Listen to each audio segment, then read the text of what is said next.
네, 여러분 안녕하십니까. 좋아서 올리는 말씀 묵상. 네, 오늘은 열왕기상 19장 1절에서 22절까지 말씀인데요. 오늘은 오늘 본문은 저한테 있어서 굉장히 위로가 되는 말씀이고, 하나님의 이렇게 사람, 또 큰 일을 감당한 엘리야지만 하나님께서 왜 엘리야를 말할 때 그가 우리와 성정이 똑같은 사람이다 라고 말씀하셨는지를 정말 이해를 할 수 있는 그런 본문이라고 생각이 돼요, 저는. 예. 오늘 보면은 말씀 가운데 하나님은 엘리야의 그 소명을 다시 한번 회복시켜 주시는 이 모습으로 나타나게 되죠. 엘리야가 너무 힘든 일이 있다 보니 소명의 끈을 놓아버렸거든요. 네. 13절 말씀 보면은 하나님께서 엘리야를 찾아오셔서 하신 말씀이 뭐냐면, 네가 어찌하여 여기 있느냐, 이렇게 말씀하시는 거예요. 원래 엘리야가 하나님 앞에 부름받고 또 섬겨야 할 이스라엘 영역, 그것을 벗어나서 지금 호렙이라는 하나님께서 너 여기서 사역해라 라고 말씀하신 곳이 아니라 다른 곳으로 갔죠. 그리고 거기에서 네가 왜 여기 있느냐 말씀하시면서 너의 지금 영적인 현주소가 어디냐 라고 하나님께서 말씀하신 거예요. 지금 네 상태가, 영적인 상태가 어디에 있는 거냐 라고 하나님 물어보시죠. 다시 한번 사명을 붙잡아라 라고 하나님 말씀하십니다. 보통 하나님께서 자신을 계시하실 때 불이나 또 바람이나 또 땅이 흔들리는 진동으로 인하여 하나님께 크심, 광대하심, 강력하심을 보여주셨는데, 오늘은 하나님께서 어떻게 말씀하시냐면은 세미한 음성으로, 13절에 보니까, 12절 끝에 보니까 세미한 음성이 있다고. 하나님 세미한 소리로 그를 부르셨어요. 하나님께서 너희가 생각하는 대로 나는 항상 일하지 않아. 하나님은 늘 불로만 일하시는 분이다. 하나님은 늘 바람으로 일하시는 분이다. 하나님은 늘 지진으로 일하시는 분이다 라는 게 아니라, 때론 이런 세미한 음성으로도 일하시는 분이 하나님이시라는 거죠. 인간의 경험이나 인간의 어떠한 생각을 뛰어넘어서 하나님 일하실 수 있는 하나님의 주권을 보여주신 거예요.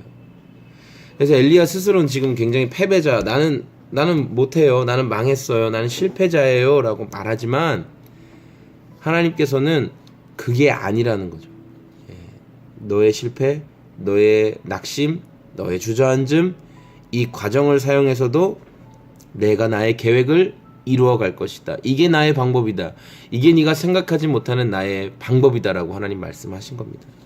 소명을 확인시켜 주시죠. 번째로 인간의 모습을 보면서 실망스러운 결과 앞에 낙심하는 그 인간의 모습을 발견하게 돼요. 엘리야는 바알 선지자, 아세라 선지자 850대 1이라고 말하는데, 이 사람들과 그 영적 능력 대결을 펼쳐서 승리했어요. 강력한 승리를 이루었죠. 그런데 지금 완전히 낙심해가지고 그냥 죽여달라고, 로뎀나무 아래에서 하나님 죽여주세요, 광야로 들어가서 저는 죽고 싶어요, 이렇게 얘기하고 있는 거예요. 의아하시죠? 와, 어떻게 이럴 수가 있지?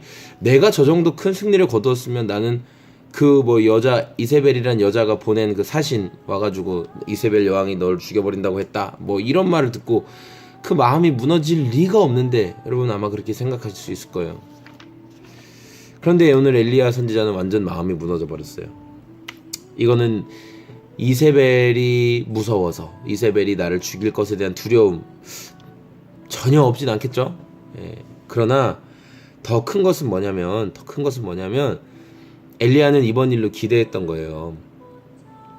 내가 이 아합 왕과 이스라엘 백성들 앞에서 하나님의 불이 하늘에서 임하는 것을 이렇게 보였기 때문에, 하나님께서 정말 이스라엘 백성들에게 하나님이 참신이다, 하나님이 정말 우리를 인도해 가시는 분이시다라는 이런 고백, 왕이 회개하고 바알을 숭배한 것을 회개하고 이세벨 여왕을 꾸짖고, 당신 때문에 이 나라가 이렇게 됐다, 나의 순종하지 못하면 이렇게 됐다, 우린 이제 하나님께 돌아갈 거다, 이런 어떤 부흥, 이런 어떤 변화가 일어날 것을 기대했는데, 영적인 변화가 일어날 것을 기대했는데,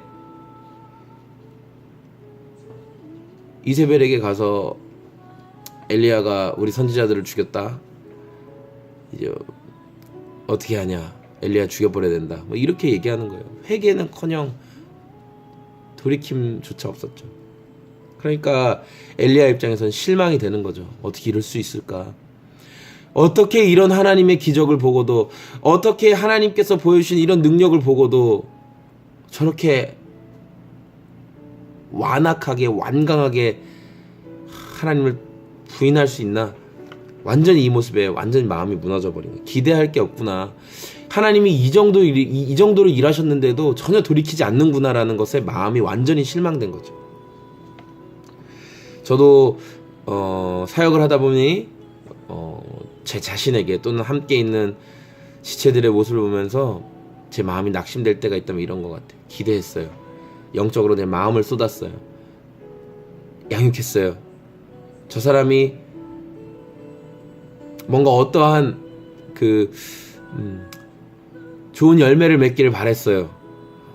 기도하고 기대하고 양육하고 훈련하고,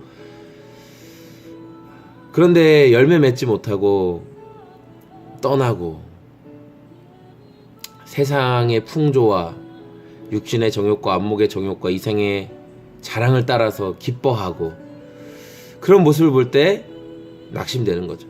엘리야는 지금 내가 내 조상들보다 낫지 않습니다라는 고백은 뭐냐면, 내 앞에 하나님의 선지자로 부름받은 선배 선지자들보다 저는 못한 존재라는 거예요. 왜냐하면 내가 능력이 없어서 하나님께서 이런 불도 내려주시고 기적도 보여주셨지만 왕을 돌이키게 하지 못했다는 거죠. 나는 능력 없는 존재이니 하나님, 내 조상들보다 낫지 못하니 차라리 죽여버리십시오. 지금 빨리 데려가십시오. 나 이제 족합니다 이걸로.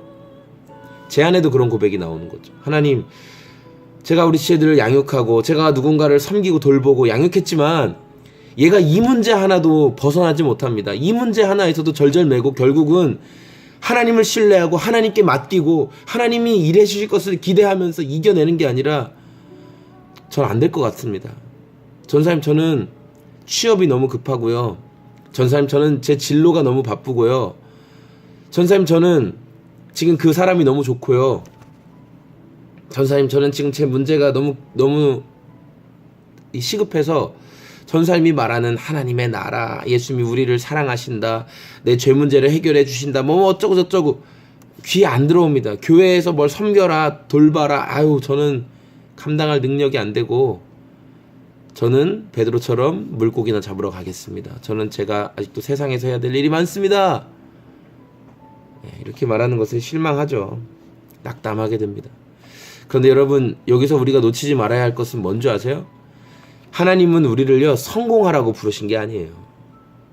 하나님은 우리에게 너 어디 가서 성공해라, 너 어디 가서 사람들에게 박수 받는 자리에만 있어라, 너 어디 가서 돈 많이 버는 데 가라, 어디 가서 너 능력 보여준 데 가라.